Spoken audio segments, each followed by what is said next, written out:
മണി മലയാളത്തിന് പ്രിയങ്കരനായിട്ട് നോട്ട് ചെയ്യപ്പെടുന്നത് സല്ലാപം എന്ന് പറയുന്ന ചിത്രത്തിലാണ്.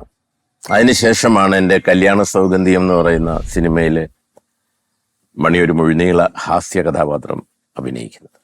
ആ ഒരു ചിത്രത്തിൻ്റെ ഒരു ഇടവേളകളിൽ, ഷൂട്ടിങ്ങിൻ്റെ ഇടവേളകളിലാണ് ഇദ്ദേഹം ഈ അന്ധനായ ഒരു വ്യക്തിയുടെ മാനറിസങ്ങൾ ഞങ്ങളെ കാണിക്കുന്നതും ഞാൻ അവിടെ വെച്ചൊരു വാക്ക് കൊടുത്തു, മണി നിന്നെ മെയിൻ ക്യാരക്ടറാക്കി ഒരു സിനിമ ഞാൻ ചെയ്യും. മണിക്കതൊരു വലിയ അത്ഭുതമായിരുന്നു. പിന്നെ മണി ചോദിക്കുമായിരുന്നു എപ്പോഴും, സാർ എന്തായി ആ പടം? അങ്ങനെയാണ് ഈ വാസന്തി ലക്ഷ്മി എന്ന് പറയുന്ന ചിത്രം.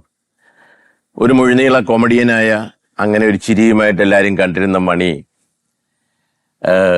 അത്ര സീരിയസ് ആയ ഒരു വേഷം ചെയ്ത് നമ്മളെ ഞെട്ടിച്ചു കളഞ്ഞു. അതിനുശേഷം മണിയെ കരുമാടിക്കുട്ടനായിക്കോട്ടെ, മണി വില്ലനായിട്ട് അഭിനയിച്ച നമ്മളെയൊക്കെ ഏറെ രസിപ്പിച്ച മമ്മൂട്ടി ചിത്രം രാക്ഷസ രാജാവായിക്കോട്ടെ, ആ കഥാപാത്രത്തെയാണ് ഞാൻ അന്ന് വിക്രം തമിഴിൽ ജെമിനി ചെയ്യുമ്പോൾ വിക്രമിനെ ഞാൻ തന്നെ ഇനിഷ്യേറ്റ് ചെയ്ത് അതിൻ്റെ പ്രിന്റ് അയച്ചു കൊടുത്തിട്ട് കാണിക്കുകയും AVM അവരുടെ ജെമിനിയിലോട്ട് മണിയെ കാസ്റ്റ് ചെയ്യുന്നതും. മണി പിന്നെ തെലുങ്കിലും തമിഴിലും ഒക്കെ വലിയ പടയോട്ടം തന്നെ മണി നടത്തി. അങ്ങനെ ഒരു നടനപ്പുറം, ഒരു വലിയ സംഗീതജ്ഞനപ്പുറം, നാടൻപാട്ടിൻ്റെ ഒരു വലിയ ഖനിയായിരുന്നല്ലോ അദ്ദേഹം. അതിനൊക്കെ അപ്പുറം വലിയ മനുഷ്യസ്നേഹി എന്നുള്ള നിലയിലാണ് ഞാൻ മണിയെ സ്മരിക്കുന്നത്.